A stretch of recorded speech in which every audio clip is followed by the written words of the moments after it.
asalaamaaleykum mbokk yi tey la alxames ñeenti fan ci jumaadal ula muy weeru rakkaati gàmm di juróomeelu weer ci atum junni ak ñeenti téeméer ak ñeent fukk ak juróom benn ci gàddaay yonent bi sallallahu alayhi wa sallam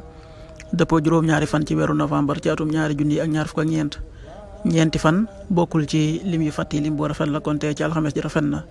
lii ci gën a taamu mooy ku ca daloo alxames ju nekk sunna la ci ku ko man mu woor ko ñaanu bis bi yow yàlla maa ngi lay ñaan nga musal ma ci seytaane mi nga xam ne danga koo dàq ci sa yërmande allahumma inni a'uudu bika min ash-shaytaani rajim allahumma inni a'uudu bika min ash-shaytaani rajim xadiisu bis bi yonent bi sallallahu alayhi wa sallam nee na wattandikul ñaanu ku ñu tooñ ndax lay mbir moo di digganteem ak yàlla sunu boroom kiiraay duxu ci xadis bi buxaari ak muslim nettali nañ ko qaala rasulullahi sallallahu alayhi wa sallam ittaqi daawata almasluum fa innahu laysa baynahu wa bayna allahi xijaab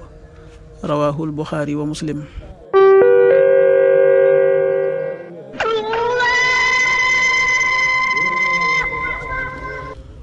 waxtu julli yi suba waxtoon dana tàbbi 5h48 juróomi waxtu yi tegal ñeent fukki simili ak juróom-ñett tisbaar 13h17 benn waxtu wu tegal fukki simili ak juróom-ñaar takkusaan 16h17 ñeenti waxtu yi tegal fukki simili ak juróom-ñaar timis 18h39 juróom benn waxtu yi tegal fanweeri simili ak juróom-ñeent gee 19h50 juróom-ñaari waxtu yi tegal juróom fukki simili loolu mooy waxtu julli yi ci Touba ak li ko wër bu fekkee nekkoo Touba soo ko féetee penku ñaar fukk ak juróom-ñaari kilomètre dina wàññil benn simili soo ko féetee soowu ñaar fukk ak juróom-ñaari kilomètre dina yokkal benn simili soo ko féetee gànnaar wala Saalum téeméeri kilomètre dina yokkal benn simili jant bi dana fenk 7h03 juróom-ñaari waxtu yi tegal ñetti simili di so 18h35 juróom benn waxtu yi tegal fanweeri simili ak juróom yàlla nanu yàlla nangul te nangul leen